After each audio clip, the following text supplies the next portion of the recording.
C'est assez compliqué de classifier la musique. Il y a des classifications assez simplistes avec 20 genres, mais qui souvent s'appliquent à la musique occidentale. Et en fait, on se rend compte qu'on n'est pas du tout pertinent quand on arrive dans un nouveau marché et qu'il y a beaucoup de travail pour comprendre les styles musicaux et les habitudes d'écoute de ces personnes-là. Après, on a justement des playlists qui sont faites un peu pour un moment donné. Je sais pas, une playlist road trip ou Noël ou petit-déj, où ça, c'est les gens qui vont aller chercher cette playlist.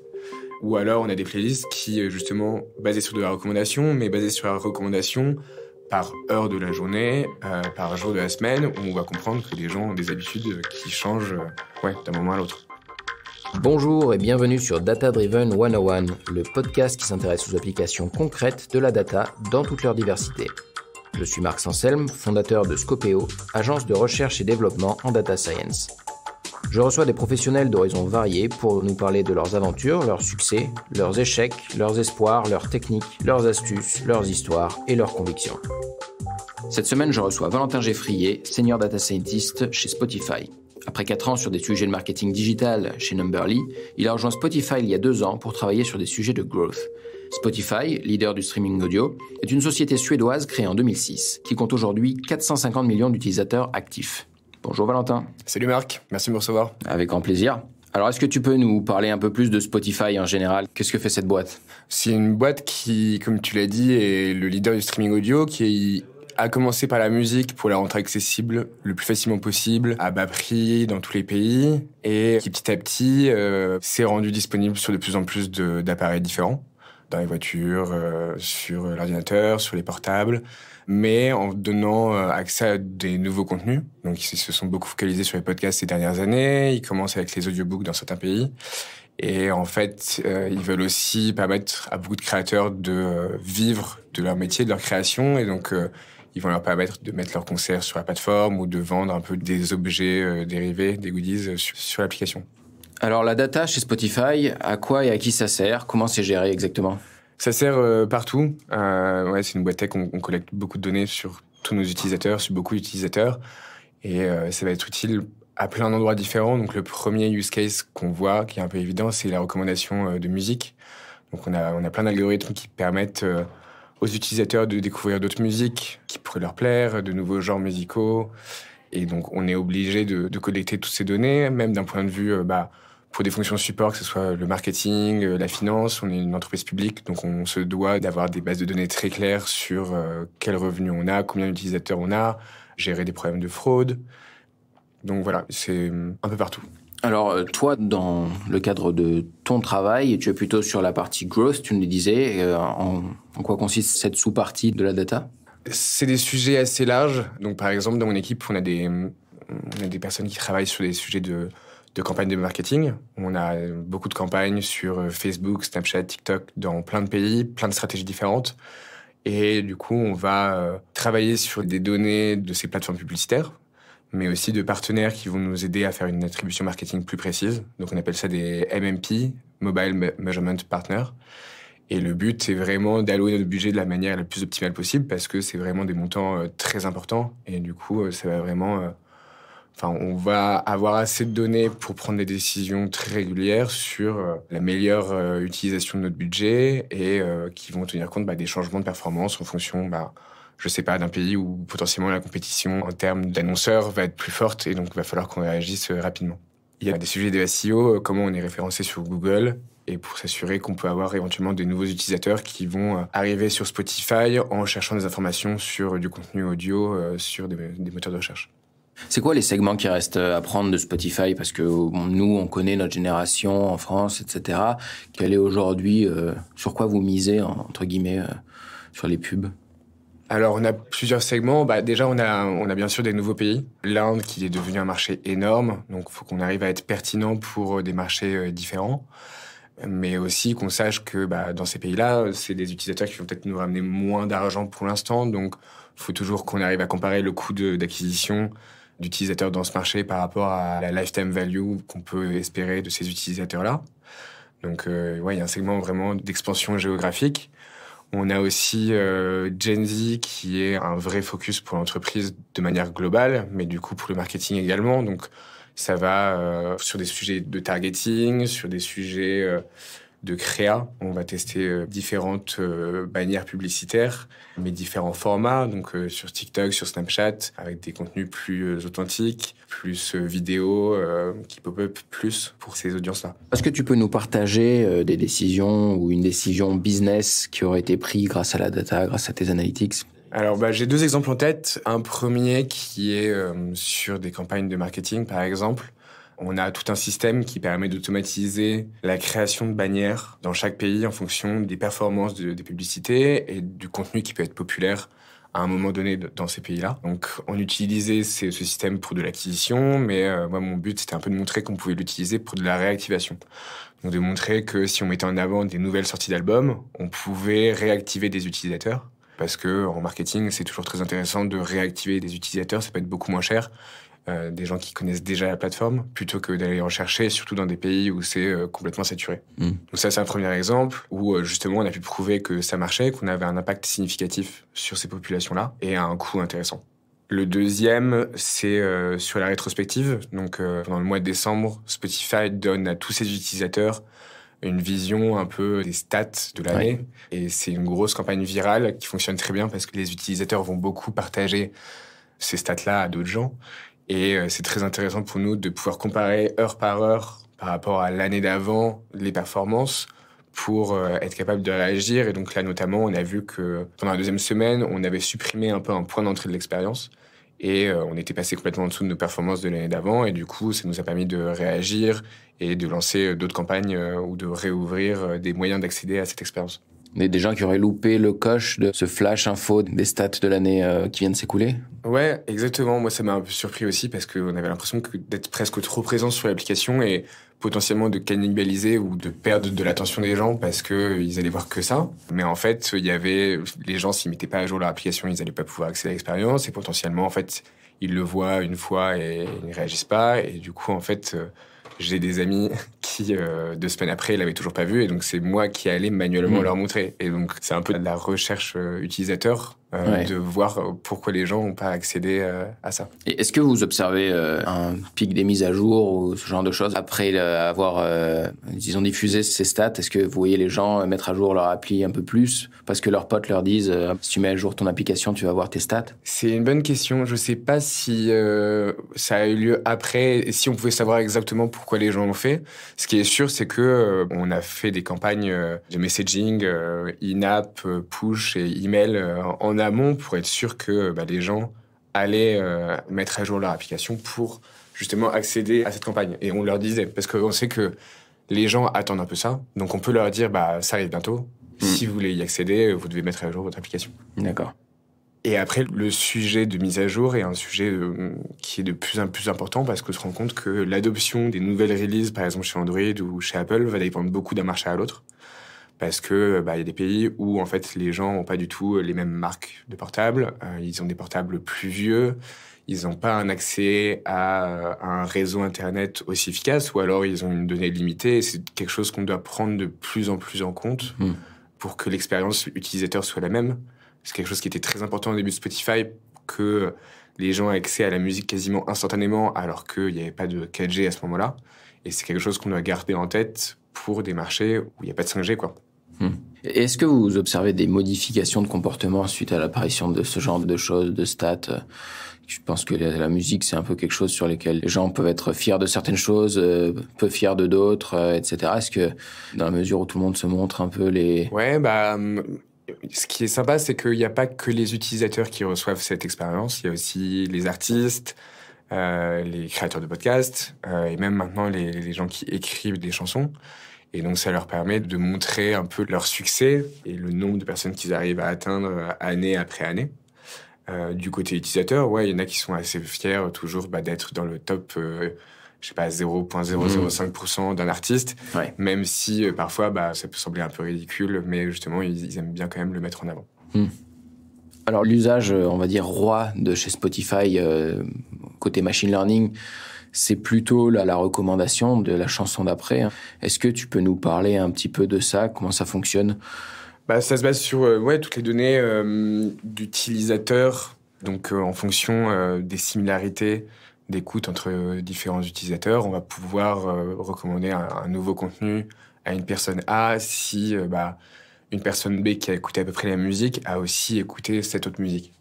Donc c'est des gros systèmes de recommandations qui sont optimisés vraiment énormément maintenant et qui sont dérivés un peu dans plein d'utilisations différentes pour que ça soit, par exemple, vous écoutez un titre et vous allez avoir la radio, donc juste plein de musique recommandée par rapport à cette radio, ou alors vous allez avoir des découvertes de la semaine, ou alors les sorties de la semaine par rapport à des utilisateurs que vous suivez. Donc c'est vraiment dérivé sous plein de formes et ça fonctionne assez bien, mais après finalement ça représente beaucoup d'algorithmes qui tournent tous les jours pour une majorité de nos utilisateurs. Donc c'est aussi un gros coût serveur. Et la donnée d'entrée pour ces algorithmes, c'est vraiment la séquence des chansons écoutées elles-mêmes. Il n'y a pas d'analyse faite sur la musique elle-même, par exemple, sur le rythme, le tempo. C'est des features qu'on essaye de rajouter dans ces algos. Moi, c'est pas mon cœur de métier, donc je pourrais pas en parler beaucoup plus. Je sais qu'à la base, comme beaucoup de systèmes de recommandation, la machine n'a même pas vraiment besoin de savoir ce qu'elle recommande. Elle se base juste sur des écoutes de chaque utilisateur et de voir des intersections et de recommander en fonction de ça. Et face au problème du cold start, comme on l'appelle, c'est-à-dire le nouvel utilisateur qui n'a pas d'historique d'écoute, ou bien, je dirais, la nouvelle chanson, le nouvel artiste qui n'a pas d'historique d'écoute, comment est-ce que vous faites les recommandations pour éviter que cette chanson ne tombe pas dans l'oubli ou bien que cet utilisateur ne soit pas confronté à trop de titres qu'il n'a pas envie d'écouter? Quand un utilisateur arrive, il a un taste onboarding. Donc en fait, il va de toute façon choisir lui-même quelques artistes. Et déjà, en fait, dans ce système-là, quand un utilisateur choisit un artiste, ça va faire pop-up des artistes similaires autour de cet artiste. Et donc en fait, ça va permettre dès le début d'avoir un peu des seeds, une première interprétation des goûts musicaux de la personne.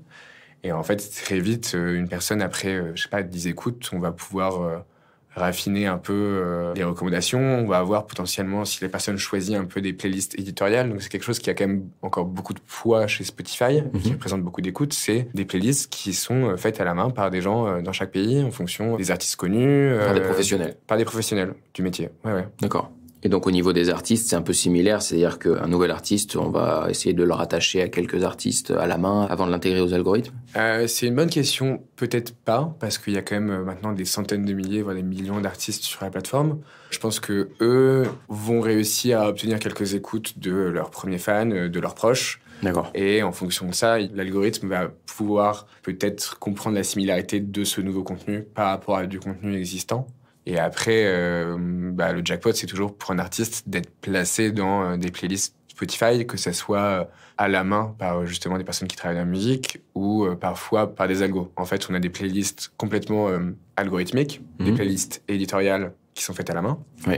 Et on a un peu un mix entre les deux, qui sont des playlists algotoriales, où il va y avoir un peu d'intervention humaine pour dire qu'on a plusieurs musiques qui sont un peu la base d'une playlist. Et après, l'algo va en trouver d'autres similaires, ou même va réordonner cette playlist pour chaque utilisateur en fonction de la connaissance qu'on a des goûts de cet utilisateur.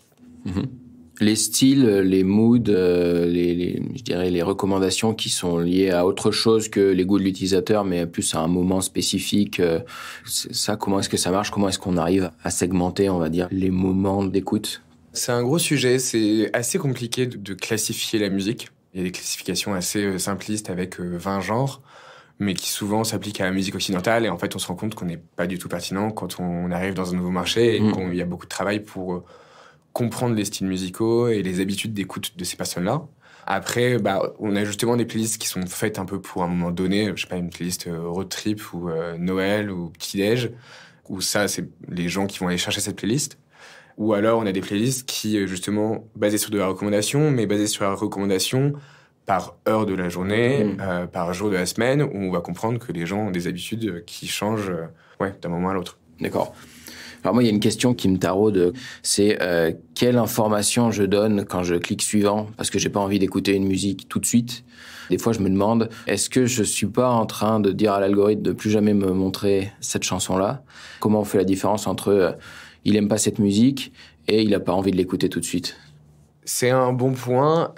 C'est effectivement un signal qui va être pris en compte. Il y a même des moyens plus forts, je crois, au moins sur l'application ordinateur, mais ça ne m'étonnerait pas aussi potentiellement sur l'application mobile, de donner le choix aux utilisateurs de dire que la recommandation qu'on leur fait n'est pas la bonne recommandation. Et que du coup, par exemple, ils n'aiment pas cette musique-là ou cet artiste-là. Et après, c'est à nous de se dire, est-ce que c'est quelque chose qui nous a dit une fois? Si c'est volontaire, effectivement, c'est un signal fort. Si la personne a passé à la musique, il faudrait qu'on le traite différemment et potentiellement qu'on se dise, effectivement, peut-être que c'était un signal pour ce moment-là de la journée, et ça veut pas forcément dire que la personne ne l'aime pas. En fait, on va tous utiliser des playlists personnelles dans lesquelles parfois on va passer une musique, mais si on l'a mis dans une playlist, c'est quand même que c'est une musique qu'on aime écouter parfois. Donc après, c'est des signaux qu'on peut soit décider de traiter différemment, de manière un peu hard-coded, où on va se dire cette action-là a plus de poids que l'autre. Après, avec des systèmes de machine learning très puissants, je pense que l'algo va être capable d'attribuer un poids différent à différentes actions, et donc potentiellement juste skipper une musique va pas avoir autant de poids qu'un utilisateur qui dit me faites plus cette recommandation. Alors ça, donc c'est l'usage, on va dire, le plus évident du machine learning. Est-ce que tu en connais d'autres chez Spotify? Ouais, y a des gros sujets de quel contenu on met sur l'application, sur la page d'accueil par exemple. Autant les recommandations, c'est quelque chose qu'on voit moins. C'est juste souvent une liste de musique qui nous est proposée. Mais c'est très important sur l'application d'être pertinent et de ranker un peu tous les contenus qu'on va proposer à une personne. Surtout parce qu'on n'a qu'une seule application et qu'on a de plus en plus de contenus et de types de contenus différents. Donc, faut savoir jauger un peu quel contenu il faut mettre en avant, explorer un peu certains contenus parfois, pas recommander toujours la même chose. Et ouais, on a un peu une limite en termes d'attention pour les utilisateurs. Donc, on va tester différents rankings, différents scores sur cette surface-là. Côté growth et côté, on va dire, marketing digital, quelles vont être les données d'input sur lesquelles tu vas travailler au quotidien? Alors, personnellement, vu que c'est surtout des plateformes publicitaires comme Facebook ou autres, on a peu d'accès à la donnée. Parce que c'est des plateformes qui vont nous donner de moins en moins de granularité. Et c'est très bien parce que y a des moments où, justement, du côté de la tech, il y avait trop de données qui étaient partagées, peu de respect de la confidentialité des utilisateurs, des dérives, notamment avec des données de géolocalisation. Et maintenant, on n'a accès que à des données agrégées qui sont forcément plus dures à utiliser. Nous, en plus, on essaie de construire des algos on top of l'algo de bidding et de targeting de Facebook. Et du coup, c'est très dur de comprendre ce qui se passe dans cette boîte noire, surtout quand on n'a pas des données très granulaires au niveau utilisateur. Là où j'ai des collègues data scientists qui seront plus du côté email, push ou message in-app, où en fait ils ont des données très granulaires et on sait beaucoup plus quel utilisateur va voir quel message, va cliquer dessus. Et ça nous permet d'affiner notre targeting, potentiellement de le réduire aussi, de changer les messages. Pour revenir sur le sujet du machine learning, il y a plein d'utilisations maintenant qui se basent plus sur le contenu de la musique, là où potentiellement c'était quelque chose qui était moins utilisé pour de la recommandation. On va moins se baser sur des features liées à la musique parce que c'est assez dur de les utiliser. Mais on a des équipes de chercheurs, notamment une basée à Paris, qui sont vraiment à la pointe de la recherche appliquée à l'audio, du machine learning appliqué à l'audio, du traitement du signal, qui savent maintenant décomposer la musique. Et donc ça va être très utile pour créer des logiciels d'assistance à la composition musicale, potentiellement à la création de podcasts aussi. Ou même récemment, il y avait un peu des tests de karaoké où justement, en sachant décomposer la musique, on peut prendre une musique initiale, enlever les paroles et donner ça à des utilisateurs pour qu'ils chantent dessus. D'accord, donc vous fournissez aux artistes un peu des éléments qui leur permettraient d'aider à la création? Alors, il y a deux plateformes. Déjà, il y a une plateforme qui s'appelle Spotify for Artists, qui est plus une suite d'analytics, de dashboards qui leur permet de suivre leurs performances dans le monde entier, de voir le succès que peuvent avoir leur dernier album. Et il y a une autre plateforme qui avait été rachetée par Spotify il y a quelques années, qui est suédoise, je crois, qui s'appelle Soundtrap, et qui est vraiment un logiciel séparé, qui est accessible gratuitement, mais avec des add-ons payants, qui permet justement de composer à des artistes plus ou moins débutants, d'essayer des mélodies avec différents instruments, ou même de voir comment certaines paroles pourraient aller avec une mélodie qu'ils ont en tête. D'accord, donc c'est de la suggestion carrément de mélodies, de choses comme ça? Je pense que ça va jusqu'à la suggestion, ouais. Ça cherche à prédire, entre guillemets, l'appétence chorale publique pour des essais qu'ils peuvent faire? Ça, je pense pas. Je pense que c'est encore séparé. Je pense que c'est un peu sensible aussi d'essayer de promettre des succès à des artistes ou d'utiliser le succès des uns pour l'appliquer ou le donner à d'autres. Je pense que ça serait plus compliqué et c'est quelque chose... Enfin, c'est pas à nous forcément de partager ça non plus. Ouais. Mais alors du coup, Soundtrap fait quoi exactement pour l'artiste? Ça va être un logiciel de composition de musique. De rajouter certains instruments, de mieux comprendre de quelle mélodie ils partent et de construire ou de produire un premier son avec très peu de moyens hardware qui peuvent être très très chers pour un artiste qui commence. D'accord, donc c'est un logiciel de mixage carrément. Ouais. Ok. Qu'est-ce que tu aurais voulu faire autrement si c'était à refaire? En fait, on a accès à beaucoup de données et parfois même un peu trop. Et je pense que parfois des choses très simples, juste au lieu de regarder certaines performances parfois, mais vraiment de mettre des alertings en place, du monitoring, même juste sur la qualité de la donnée. Parfois, en fait, on arrive dans une équipe avec des datasets qui nous paraissent un peu donnés et qu'on considère comme propres. Et en fait, c'est très important de réévaluer la qualité de cette donnée. Et maintenant, il y a plein de technologies qui permettent de mettre en place ce genre de tests, de check sur des pipelines de données, qui seraient un peu des premières choses à mettre en place avant, en fait, d'essayer de prendre des décisions business qui, potentiellement, seront basées sur des sets de données bancaux. Tu as un exemple en tête de check qui aurait pu être utile s'il avait été implémenté plus tôt? Ouais, par exemple, sur les données de marketing, c'est assez compliqué parce qu'on a des données fragmentés qui proviennent de différents partenaires. Donc ça peut être assez dur de les matcher et de s'assurer que, je sais pas, par exemple pour une publicité Facebook, on a effectivement les données qui nous viennent de Facebook, les données qui viennent de l'autre partenaire, que ça colle bien sur la même clé qui nous permet de matcher ces données. Et en fait, sur ces sujets-là, c'est assez compliqué. Et si on n'a pas de check en place, en fait, on peut filtrer toute une partie de la donnée et manquer toute une partie des événements qu'on voulait traquer à la base. Quel genre de fraude? Par exemple, de créer soit des faux comptes et de les faire streamer en boucle un certain artiste pour gonfler artificiellement ses streams et du coup son classement sur la plateforme ou même les royalties qui sont revenus en tirer. Et donc c'est quelque chose sur lequel on a agi très vite et on a des équipes, des grosses équipes de R&D qui travaillent sur ça en permanence pour que justement qu'on puisse s'assurer que ça influence pas nos classements, nos playlists et que on va pas payer un artiste plus si ces streams sont frauduleux. Donc on a soit des faux comptes, soit même des comptes qui peuvent être hackés pour justement streamer en boucle quelqu'un, mais en fait du coup on a plein d'algos qui vont pouvoir détecter ça et en fait c'est important pour même pour nos résultats publics de donner un nombre d'utilisateurs qui est réel. Et ça avait été un sujet, par exemple, chez Twitter, quand Elon Musk est arrivé, qui annonçait qu'il y avait un énorme pourcentage de la plateforme qui était des bots. Et effectivement, en fait, ça pourrait changer un peu la valeur de la boîte si on se rend pas compte qu'il y a beaucoup de comportements qui sont juste pas du tout réels. Quel avantage compétitif est-ce que la data offre à Spotify aujourd'hui? Un énorme avantage, même par rapport à d'autres applications de musique qui débutent ou qui ont débuté plus tard. En fait, on avait quand même quelques années d'avance et des millions d'utilisateurs. Donc, en fait, ça permettait d'avoir des algos déjà bien entraînés, d'avoir pu tester, d'avoir pu itérer sur quel modèle on voulait choisir. Le fait d'avoir ces données sur plein de contenus différents, dans différents pays, c'est définitivement un avantage très compétitif. C'est important d'avoir une plus grosse base d'utilisateurs pour avoir des meilleurs algos, ou à partir d'une certaine masse critique, on peut dire qu'un algo envoie un autre? En fait, je pense que il y a toujours le problème de plus on a de données, plus ça peut être coûteux à stocker.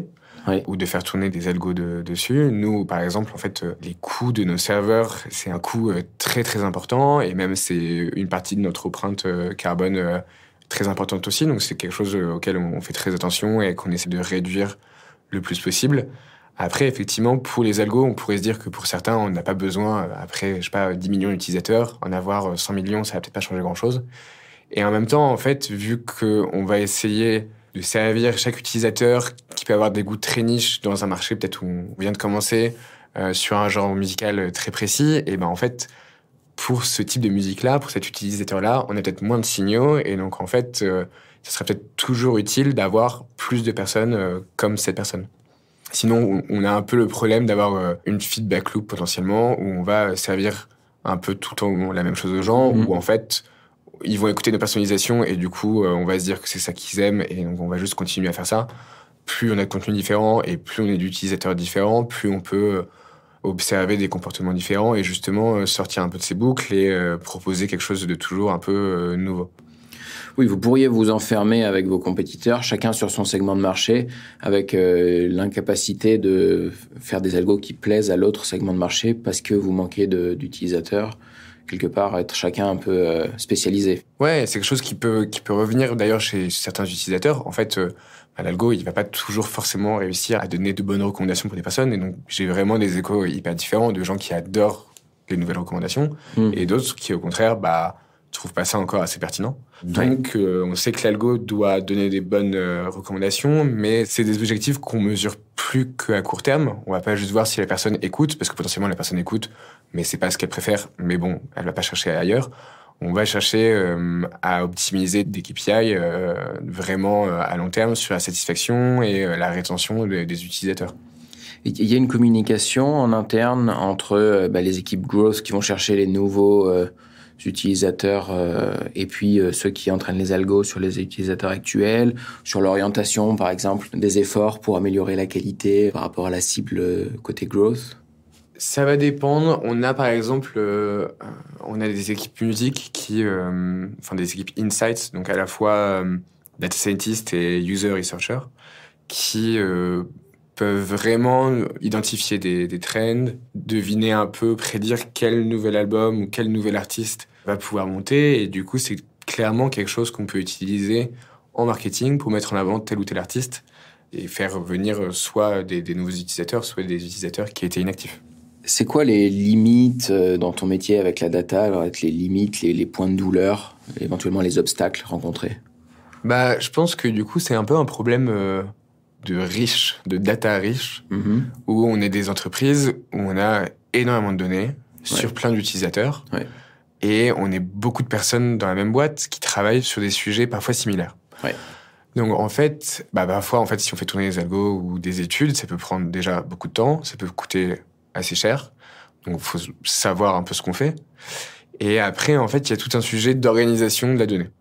On a plein de manières d'agréger la donnée, plein de sources de données différentes, et parfois des personnes qui vont juste créer les mêmes bases de données en pensant qu'ils vont juste l'utiliser une fois ou deux pour un algo, et en fait, autant on a presque un moteur de recherche pour accéder à ces bases de données-là, autant en fait, souvent elles vont pas être assez annotées, décrites, on va manquer de documentation, on sait pas forcément quelle qualité ça a, quels checks sont appliqués à ces pipelines, à ces bases de données. Et donc, en fait, il y a un gros sujet d'organisation de l'information avec des équipes qui vont justement essayer de supprimer les doublons et de rendre la donnée plus propre, plus accessible, faire un peu d'éducation pour les data users, les data practitioners, pour bien utiliser ces données, ou même parfois, justement, on a ce rôle d'analytics engineer, donc des personnes dont le rôle va être de créer des bases de données aussi propres que possible, pour des personnes qui vont créer des études ou des algos dessus et qui n'ont pas toujours le temps pour vraiment refaire des checks sur toute cette base de données. Donc, on crée ce rôle un peu intermédiaire qui est un peu entre data engineer et data scientist et qui crée des bases de données vraiment pour des personnes humaines, pas forcément pour des algos. Et du coup, on a une communauté qui se crée, des technologies qui sont de plus en plus adoptées, des technologies open source, comme DBT, et effectivement, en fait, ça va nous permettre de créer des bases de données utilisées par plus de personnes dans l'entreprise, mais sur lesquelles on va pouvoir accorder plus de temps pour améliorer leur qualité. Est-ce que tu as une opinion à nous partager sur la data en général? Je pense que d'après mon expérience dans mon entreprise actuelle ou précédemment, et d'après ce que j'ai pu voir, en fait, il y a souvent pas mal de choses à faire avec la donnée avant de faire du machine learning, par exemple. Donc, en termes d'analytics, en fait, rendre la donnée accessible à beaucoup de monde, s'assurer qu'elle est de qualité, c'est déjà un énorme travail qui peut demander beaucoup de temps, mais parfois, en fait, je pense qu'il y a des équipes ou des entreprises qui vont trop vite du côté du machine learning, sur des données qui sont pas assez solides. Et je pense que c'est un peu un risque. Et même, c'est quand même des skills très différentes, des complexités différentes. Et donc, je pense que même nous, en tant qu'ingénieurs, quand on sort d'école d'ingénieur, on a parfois beaucoup appris la data science et des algos très compliqués. Ouais. Mais il faut parfois plutôt revenir sur des bases et commencer par faire du nettoyage et s'assurer qu'on se base sur des données saines. Du côté des outils, tu nous as parlé de DBT. Est-ce que tu peux nous parler un peu des outils que tu aimes bien utiliser ? Alors nous, on utilise BigQuery, donc de chez Google, et c'est vrai que c'est quand même extrêmement bien fait, très rapide. Donc ça rend le travail d'exploration de données hyper simple. Ouais. Donc c'est très confortable. Concernant BigQuery, il n'y a aucun sujet de coût en interne, gestion des coûts par rapport à ce genre de solution ? Si, c'est un très gros sujet. C'est qu'en fait, faire tourner des algos sur des centaines de millions d'utilisateurs avec je ne sais pas combien de data points par utilisateur pour créer des dizaines de playlists personnalisées, c'est à un coût gigantesque. Ouais. Et en fait, pendant longtemps, je pense qu'on favorisait la création de ces nouvelles playlists avant de regarder potentiellement le prix que ça pouvait avoir ou comment on pouvait optimiser des requêtes, des algos. Là, c'est un sujet qui est de plus en plus important pour nous parce que ça a un impact en coût, ça a un impact carbone. Et du coup, en fait, on a des équipes qui vont se charger d'aller un peu à la chasse au gâchis de serveurs comme ça. Ok. Et les autres outils que tu aimes bien ? Et les autres outils, bon ça c'est un peu biaisé, je vais faire la pub de Spotify, mais c'est un outil qui a été développé en interne, qui s'appelle Backstage, qui est open source et qui est adopté par pas mal de boîtes tech maintenant, et c'est un peu un portail de développeurs. Donc en fait, que ce soit, je sais pas, du back-end engineer au data scientist, en fait, il y a plein d'outils différents, de la documentation, du suivi de jobs qui sont automatisés, d'algorithmes, d'accéder à des datasets, de voir les dépendances entre les datasets. Justement, on parlait de RGPD, combien de temps on va garder chaque donnée. Et donc, c'est un outil hyper utile pour nous, dès qu'on a une question sur la donnée, d'aller dessus. Et en fait, c'est un outil sur lequel il y a de plus en plus de plugins qui sont rajoutés, des add-ons. Et donc, en fait, ça devient un peu un go-to pour un développeur ou un data scientist. C'est une grosse culture, ça, le partage open source des outils internes chez Spotify. Je pense à Hanoï, notamment pour la recherche dans une base de données vectorielle de plus proches voisins, ce genre de choses. Il y a des choses qui ont été pas mal diffusées, qui viennent de Spotify à la base. Est-ce qu'en interne, vous avez une culture qui vous pousse à ça ? Oui, bien sûr. Backstage est un exemple. Et je parlais tout à l'heure de l'équipe de recherche en machine learning appliquée à la musique. Il y a beaucoup d'outils, d'algorithmes, de recherche qui ont été partagés avec la communauté scientifique ou même du coup avec les autres entreprises tech finalement.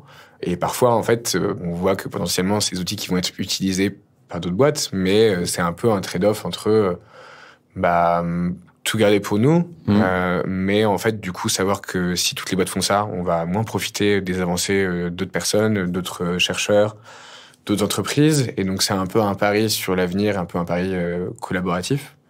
Et donc, je pense qu'on y croit assez pour se dire que on peut partager ça. Et après, ça dépend aussi de ce qu'on va en faire de notre côté. Et on peut quand même tirer notre épingle du jeu, même si on partage parfois le niveau de connaissance avec d'autres entreprises. Oui, c'est des entreprises qui, pour la plupart, ne sont pas des concurrents de toute façon.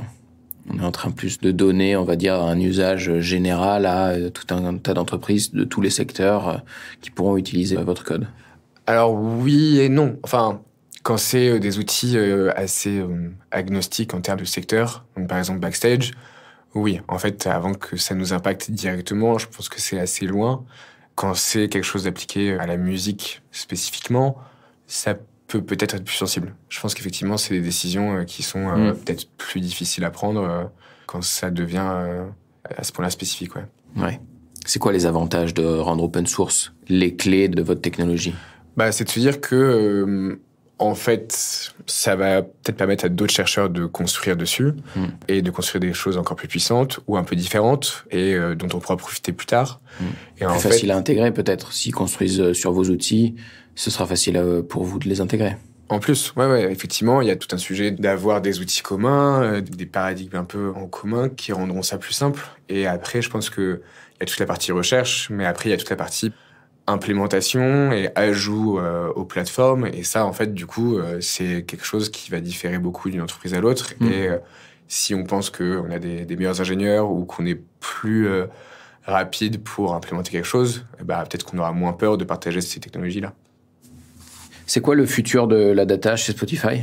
Le futur de la data, on a des sujets d'expansion géographique, des sujets d'expansion en termes de vertical. Et donc, ça va être justement de savoir recommander 2 types de contenus pour ces nouveaux contenus à nos utilisateurs, de mieux cerner les différences culturelles dans différents pays.